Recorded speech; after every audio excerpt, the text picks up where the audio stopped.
Well, Don Mafia. Welcome to yet another edition of the Don Mafia Report. You asked, and then your boy answered. The coveted video. Is Josh Allen truly a franchise quarterback? Well, spoiler alert, the answer is yes. And you most likely agree with me as well, not unless you work for PFF, which is also known as Pure Football Foolishness, or you have been clinging on to that negative narrative that has been haunting him since he was taking snaps in high school. The question is Josh Allen a franchise quarterback? This question has largely been dominating the conversation since he was drafted in 2018 to the Buffalo Bills. And overall, the general consensus seems to be split exactly down the middle. You have one group of people that lube up every night and jack off to statistics. They seem to believe that he is not. But then you also have a group of people that recognize things that statistics can't necessarily point out and see the ceiling that Josh Allen truly has. So in today's video, I thought that we should just dive into a couple of reasons or a couple of signs why Josh Allen is truly the franchise quarterback that the Buffalo Bills, or the city of Buffalo in general, has been looking for since Jim Kelly hung up his cleats.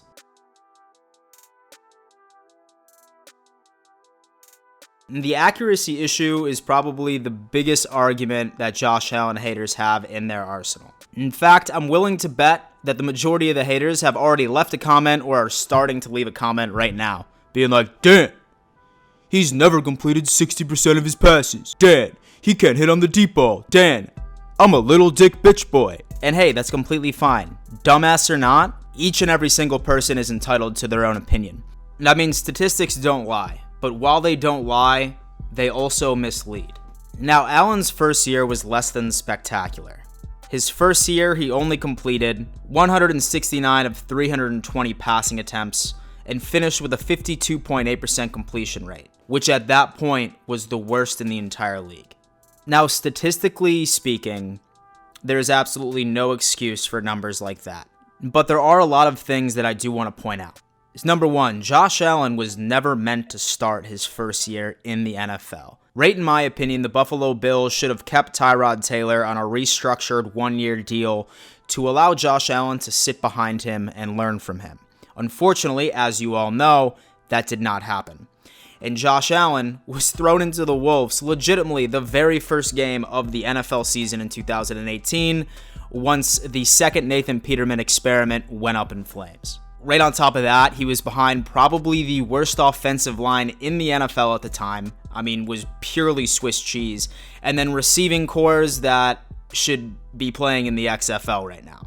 Once you consider his lack of help, he didn't even end up starting the entire 16 games, or playing the entire 16 games. Like you know, he only came in midway during the first game, and then he ended up getting injured against the Texans, which ended up making him be out for, I believe, 4 games. Say that Josh were not to be injured during that game, there's no doubt in my mind that his completion percentage would be much better than 52.8%. But luckily, in 2019, you see what you want to see from every single young quarterback that comes into the NFL.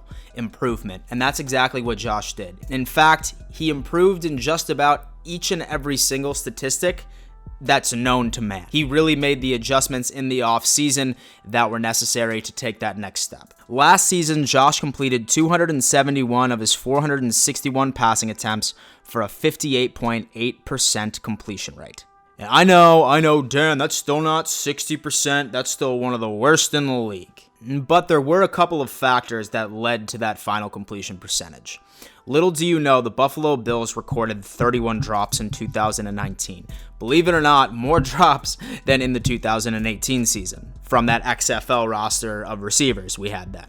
Now, let's say hypothetically that those 31 drops never happened and they became completions, that the receivers actually ended up doing their jobs in catching the ball. That would have given Allen a 302 for 461 passing attempts and would have ended the season 65% completion percentage, which would have put him in the top 10 in the league.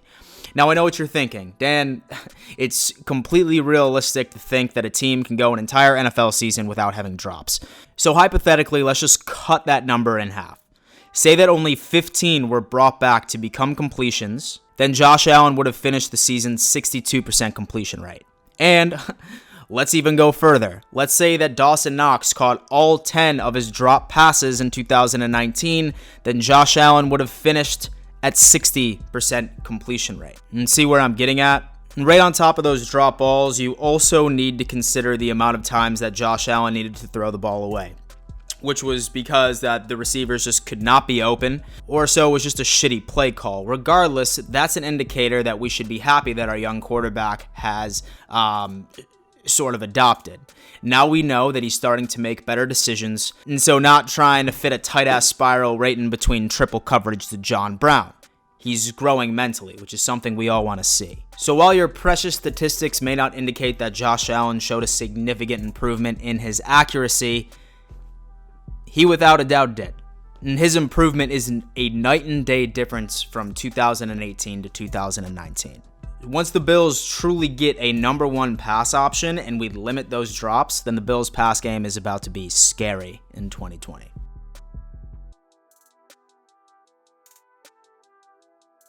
Now, Josh Allen's decision-making was certainly suspect in 2018. And he made a bunch of questionable decisions, and he tended to play hero ball, which isn't necessarily a bad thing, but only if it works. Now, when it comes to 2019, I look at a couple of different indicators. Number one, how many interceptions did Josh Allen throw in 2018 versus 2019? And then more importantly, how many times did he throw the ball away? And so in 2018, we all know the amount of interceptions that Josh Allen threw. Can't really be too mad at him. He was a rookie quarterback, basically thrown into the wolves. But in 2019, despite a very slow start, from week 5 until the end of the season, Josh Allen only threw 3 interceptions, which at that point was one of the best in the entire league. And I'm really not sure what happened. It just seemed like after week 4 against the New England Patriots, a switch just went off in his head, and he decided that he needed to be able to protect the football. Now, not counting fumbles, that's something we definitely need to discuss later on in this video, but as far as protecting the ball with his passing decisions, it was a significant improvement. It could have had to do with that one game where Brian Daboll was absolutely reaming the poor kid out on the sidelines. Who knows? And so say that John Brown wasn't open or Cole Beasley wasn't open, he had 0 options, he would just throw the ball away. I mean, once again, that's a tremendous indicator of showing that your quarterback is progressing.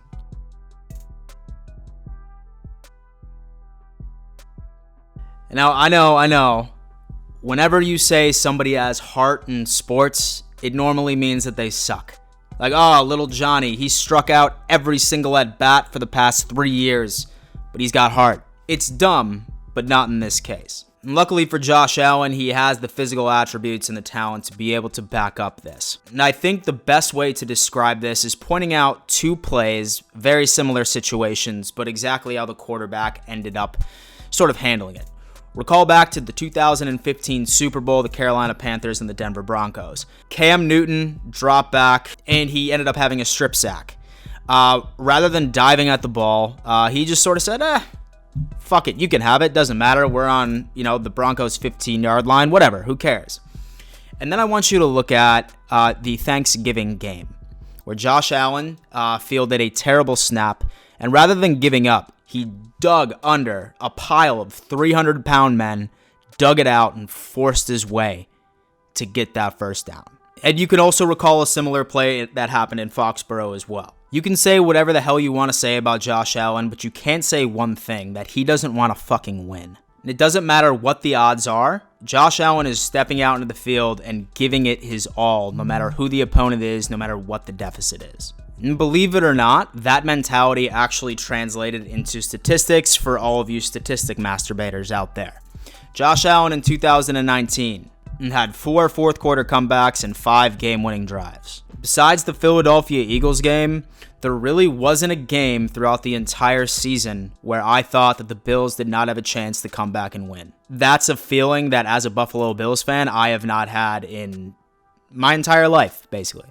And realistically, folks, I could sit here all day and try to convince you that Josh Allen is going to be the franchise quarterback that Buffalo has been waiting for. But realistically, we're all not going to know for sure until the 2020 season has concluded. Sure, there's several things that he still needs to work on as far as taking that next step, most notably fumbling the football. But by looking at what he has improved on from a year-to-year basis, there's no doubt in my mind that that's something that is going to be addressed during the offseason. Josh Allen has improved so much from 2018 to 2019 that being able to estimate his ceiling is nearly impossible, because there is no way that he is not going to take a step twice as large as the one that he took in 2019. And I, for one, cannot wait for him to blossom into the franchise quarterback that I for sure know that he is. Well, Don Mafia, that's going to have to do it. Is Josh Allen a franchise quarterback? He, without a doubt, is. I am willing to bet my left pinky finger on it. Say that you're new here. My name is Dan Mitchell, and I regularly put out videos about the NFL, the Buffalo Bills, football in general. Say that that's your cup of tea. I highly recommend subscribing to the channel. Say that you're one of my longtime viewers. I'm really trying to grow my channel here, guys, so feel free to share this video. Share it on Reddit. Share it on Facebook. Share it on Twitter. Tell the world about the Don Mafia. Would mean the world to me. Besides that, guys, thank you for tuning in to yet another edition of the Don Mafia Report, and above all else, let's go Buffalo.